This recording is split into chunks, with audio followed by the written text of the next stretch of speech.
ഉത്തരം കിട്ടാത്ത ഒരുപാട് ചോദ്യങ്ങളുണ്ട് നമുക്ക് ചുറ്റും. അതുപോലെ തന്നെ ഉത്തരം അറിയാത്ത ഒരുപാട് ചോദ്യങ്ങളുണ്ട്. ഈ ദൈവമുണ്ടോ പ്രേതമുണ്ടോ എന്നൊക്കെ ചോദിക്കുന്നത് പോലത്തെ ഒരു ചോദ്യമാണ് ഈ അന്യഗ്രഹ ജീവികൾ ഉണ്ടോ എന്നുള്ള ചോദ്യം. ആ ചോദ്യത്തിന് പിറകെ ചെറുതായിട്ടൊന്ന് സഞ്ചരിച്ചപ്പോൾ വളരെ ഇൻട്രസ്റ്റിംഗ് ആയിട്ടുള്ള ഒരുപാട് കാര്യങ്ങൾ മനസ്സിലാക്കാൻ സാധിച്ചു. ഒരു മുത്തശ്ശി കഥ പോലെ അല്ലെങ്കിൽ ഒരു സിനിമ കഥ പോലെ കേട്ടിരിക്കാൻ പറ്റുന്ന മതവും ദൈവവിശ്വാസവും മിത്തും എല്ലാം കൂടിക്കലർന്ന ഒരു കഥ. അനുനാഗീസ് എന്ന വിഷയത്തെ പറ്റിയിട്ട് നമ്മൾ മുന്നേ വീഡിയോ ചെയ്തിട്ടുണ്ട്.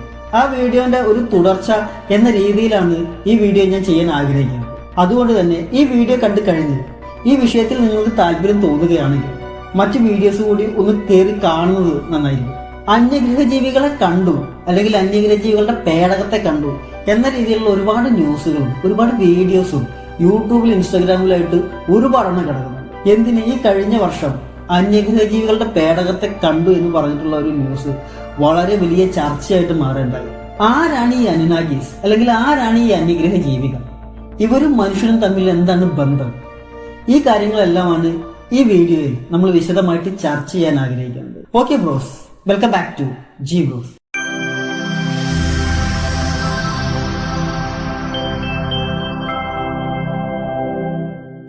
ആദ്യം തന്നെ ഒരു കാര്യം പറയട്ടെ.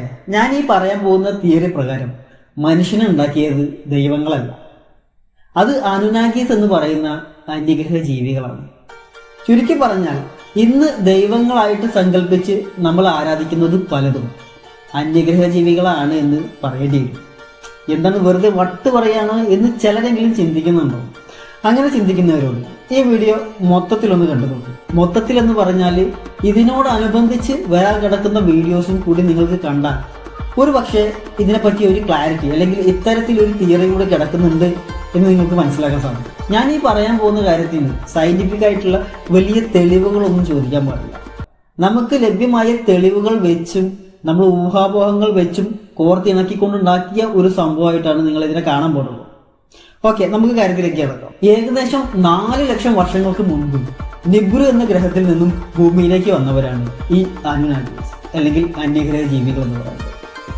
ഇപ്പൊ നിങ്ങൾക്കൊരു ചോദ്യം ഉണ്ടോ, എന്തിനാണ് ഇവർ ഭൂമിയിലേക്ക് വന്നത്, എങ്ങനെയാണ് ഇവർ ഈ ഭൂമിയിലേക്ക് വന്നത്?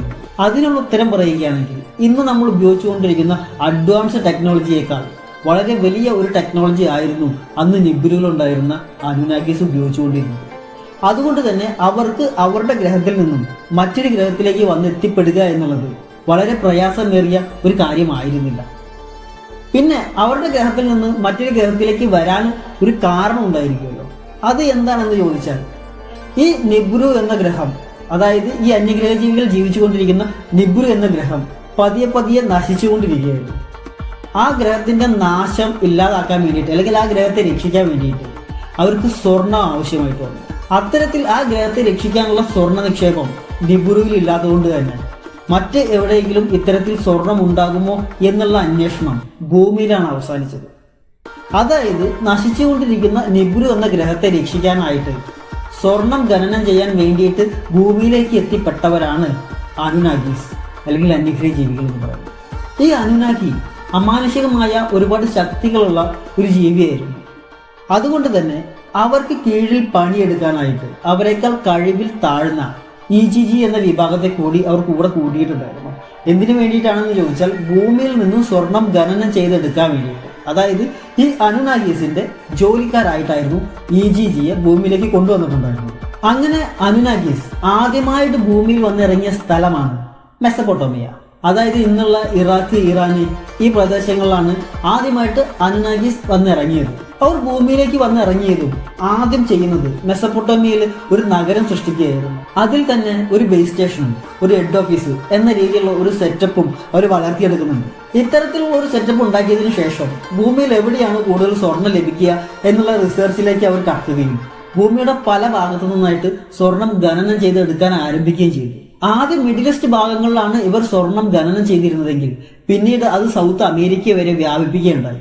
ഇത്തരത്തിൽ ഖനനം ചെയ്തെടുക്കുന്ന സ്വർണം ആകാശമാർഗമോ അല്ലെങ്കിൽ കടൽ മാർഗമോ മെസപ്പൊട്ടോമിയയിൽ എത്തിച്ചതിനു ശേഷം പ്യൂർ ഗോൾഡാക്കി നേരെ നിബുരിയിലേക്ക് കൊണ്ടുപോയി കാണും. ഇത്തരത്തിലായിരിക്കും അവർ ആ ഗ്രഹത്തെ രക്ഷിക്കാൻ വേണ്ടിയിട്ട് ചെയ്തിട്ടുണ്ടാവുക.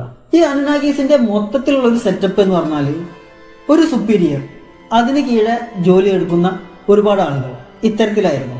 ഒന്നുകൂടി വിശദമായിട്ട് പറയുകയാണെങ്കിൽ ഒരു രാജാവ്, പിന്നെ മന്ത്രി, അതിന് താഴെയുള്ള അധികാരികൾ, ഇത്തരത്തിൽ വിഭജിച്ചിട്ടായിരുന്നു ഇവരുടെ അധികാര കേന്ദ്രങ്ങൾ കിടന്നിട്ടുണ്ടായിരുന്നത്. ഇവർ മെസപ്പൊട്ടേമിയയിലാണ് വന്നിറങ്ങിയത് എന്ന് നമ്മൾ നേരത്തെ പറഞ്ഞല്ലോ. അവിടെ ഒരു ബേസ് ക്യാമ്പും ഒരു ഹെഡ് ഓഫീസും ഉണ്ടാക്കിയിട്ടുണ്ട്.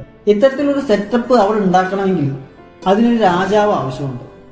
ഇവർക്കിടയിൽ ഒരു രാജാവും ഉണ്ടായിരുന്നു. ആ രാജാവിന്റെ പേരായിരുന്നു അനു.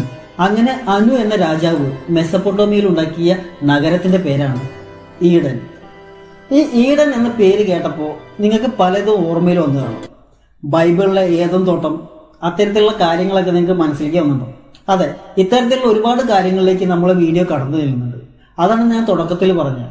ഇത് മതവിശ്വാസവും ദൈവവിശ്വാസവും മിത്തും എല്ലാം കൂടി കലർന്നു കിടക്കുന്ന ഒരു വീഡിയോ ആണ്. ഓക്കെ, ബാക്കി പറയാം. ഈ അനു എന്ന് പറയുന്ന രാജാവിന് 2 മക്കളുണ്ടായിരുന്നു. അവരുടെ പേര് എൻലിൽ, അതുപോലെ തന്നെ എൻകിൽ. ഇവർ 2 പേർക്കുമായിരുന്നു ഭൂമിയിൽ നിന്നും സ്വർണം ഖനനം ചെയ്തെടുക്കേണ്ട ഉത്തരവാദിത്വം. ഈ ഭൂമിയിൽ നിന്നും സ്വർണം ഖനനം ചെയ്തെടുക്കേണ്ട പ്രക്രിയ വളരെ കാലം നീളുന്ന ഒരു പ്രോസസ്സ് ആയതുകൊണ്ട് തന്നെ പല രീതിയിലുള്ള അഭിപ്രായങ്ങളും ഇവർ 2 പേരും മുന്നോട്ട് വയ്ക്കുന്നുണ്ട്. എന്നാൽ ഇതിൽ പല അഭിപ്രായങ്ങളും ആർക്കും സ്വീകാര്യമാകുന്നില്ല. അതുകൊണ്ട് തന്നെ ഇവർക്കിടയിൽ ഇത് ഒരു വിദ്വേഷത്തിന് കാരണമാവുകയും ചെയ്യുന്നു. അതായത് ഈ അനുവിന്റെ 2 മക്കൾക്കിടയിൽ ഇതൊരു വിദ്വേഷത്തിന് കാരണമാകുന്നു. ഇവർ തമ്മിലുള്ള വിദ്വേഷം വലിയ പ്രശ്നങ്ങളിലേക്ക് പോകാതിരിക്കാൻ വേണ്ടിയിട്ട് രാജാവായ അനു ഒരു കാര്യം ചെയ്യുന്നുണ്ട്. മെസപ്പൊട്ടേമിയ അടങ്ങുന്ന മിഡിൽ ഈസ്റ്റ് ഭാഗം എൻലിലിനും അതേപോലെ ആഫ്രിക്ക അടങ്ങുന്ന മറ്റൊരു ഭാഗം എൻകിലിനും വീതിച്ചു കൊടുക്കുന്നുണ്ട്. ഈ ഭാഗങ്ങളിൽ നിന്ന് ഇവർ സ്വർണം ഖനനം ചെയ്ത് മെസപ്പൊട്ടേമിയയിലേക്ക് എത്തിക്കാൻ വേണ്ടിയിട്ടായിരുന്നു രാജാവ് ഉത്തരവ് ഇറക്കിയിട്ടുണ്ടായിരുന്നത്. എന്നാൽ ഇങ്ങനെ ചെയ്തതിനു ശേഷം ഇവർക്കിടയിൽ വലിയ രീതിയിൽ ഒരു മത്സരം ഉണ്ടാവുകയാണ് ചെയ്യുന്നത്. ആരുടെ ഭാഗത്തു നിന്നാണ് കൂടുതൽ സ്വർണം ഉൽപ്പാദിപ്പിക്കുക, ആരാണ് ഏറ്റവും കൂടുതൽ സ്വർണം ഖനനം ചെയ്തെടുക്കുക എന്ന രീതിയിലുള്ള വളരെ വലിയൊരു മത്സരത്തിലേക്കാണ് ഇത് വഴിവെച്ചത്. അതുകൊണ്ട് തന്നെ ഈ അനുനാഗീസിന് കീഴിൽ വർക്ക് ചെയ്യുന്ന EGGകൾക്ക് വളരെ വലിയ ഒരു ജോലിഭാരം തന്നെ വന്നു ചേരുന്നുണ്ട്. വർഷങ്ങളോളം, ഏകദേശം 1,00,000 വർഷങ്ങളോളം ഇവർ സ്വർണം ഖനനം ചെയ്തെടുക്കുന്നുണ്ട്. അവസാനം ഈ ജോലിഭാരം താങ്ങാനാവാതെ ഈ EGGകൾ പ്രൊട്ടസ്റ്റ് ചെയ്യുന്നുണ്ട്. അതായത് ഇത്തരത്തിലുള്ള തൊഴിൽ ചൂഷണത്തിനെതിരെ അവർ അനുനാഗികൾക്കെതിരെ സമരം ചെയ്യാൻ ആരംഭിക്കുക. ഇത്തരത്തിൽ ഉരുത്തിരിഞ്ഞ പുതിയ പ്രശ്നം അനുനായികൾക്ക് വളരെ വലിയ ഒരു തലവേദനയാണ് സൃഷ്ടിക്കുന്നത്. കാരണം ചുരുങ്ങിയ കാലയളവിൽ ഇവർക്ക് ഒരുപാട് സ്വർണം ആവശ്യമായി വന്നു. എന്നാൽ ഇത്തരത്തിൽ ഒരുപാട് ജോലി എടുപ്പിക്കുന്നത് കൊണ്ട് തന്നെ EGGകൾ ഒരു പ്രൊട്ടസ്റ്റിന് ഇറങ്ങിയത് കാരണം ജോലികളെല്ലാം തന്നെ തടസ്സപ്പെട്ടു. മാത്രമല്ല EGGകളെ കൊണ്ട് മാത്രം കൂടുതൽ സ്വർണം ഉൽപ്പാദിപ്പിക്കാൻ സാധിക്കില്ല എന്ന് അനുനായികൾക്ക് മനസ്സിലാവുകയും ചെയ്യും. ആ സമയത്താണ് സ്വർണം കൂടുതലായിട്ട് കുഴിച്ചെടുക്കണമെങ്കിൽ കൂടുതലായിട്ടുള്ള മാൻ പവർ ആവശ്യമാണ് എന്ന കാര്യം ഇവർ ആലോചിക്കുന്നു. അതിനു വേണ്ടിയിട്ട് പല അഭിപ്രായങ്ങളും പലരും മുന്നോട്ട് വയ്ക്കുന്നുണ്ട്. ആ സമയത്താണ് എൻകിൽ ഒരാശയം മുന്നോട്ട് വയ്ക്കുന്നത്. ആഫ്രിക്കൻ ഭൂഖണ്ഡങ്ങളിൽ ഒരു പ്രത്യേക സ്പീഷീസ് ഉണ്ട്. വലിയ അറിവുകളില്ലാത്ത ഇവർക്ക് വേണ്ടത്ര അറിവുകൾ പകർന്നു കൊടുത്താൽ നമുക്ക് സ്വർണം ഖനനം ചെയ്തെടുക്കാനുള്ള അടിമകളായിട്ട് ഇവരെ ഉപയോഗിക്കാൻ പറ്റും. എന്നാൽ ഈ ആശയത്തെ എൻലിൽ വളരെ ശക്തമായിട്ട് എതിർക്കുകയാണ് ചെയ്യുന്നത്. കാരണം ഇത്തരത്തിലുള്ള ഒരു സ്പീഷീസിനെ ഉണ്ടാക്കിയെടുക്കുകയാണെങ്കിൽ അത് ഭാവിയിൽ നമുക്ക് തന്നെ ദോഷം ചെയ്യുമെന്ന് എൻലിൽ പറയുന്നുണ്ട്. എന്നാൽ നീണ്ട ചർച്ചകൾക്കൊടുവിൽ എൻകിലിന്റെ ആശയം എല്ലാവരും അംഗീകരിക്കുന്നുണ്ട്. ഈ ആഫ്രിക്കയിലുള്ള പ്രത്യേകതരം സ്പീഷീസിനെ ബുദ്ധിയുള്ള മറ്റൊരു ജീവിവർഗമാക്കി മാറ്റുവാനുള്ള പരീക്ഷണത്തിൽ അവർ ഏർപ്പെടുകയാണ്. പക്ഷേ ആ പരീക്ഷണം നടത്തുമ്പോൾ അവർക്ക് അറിയുമായിരുന്നില്ല, ഒരു കാലത്ത് ഈ ഭൂമിയെ തന്നെ മാറ്റിമറിക്കാൻ കെൽപ്പുള്ള ഒരു പരീക്ഷണത്തിലാണ് അവർ ഏർപ്പെട്ടുകൊണ്ടിരിക്കുന്നത്.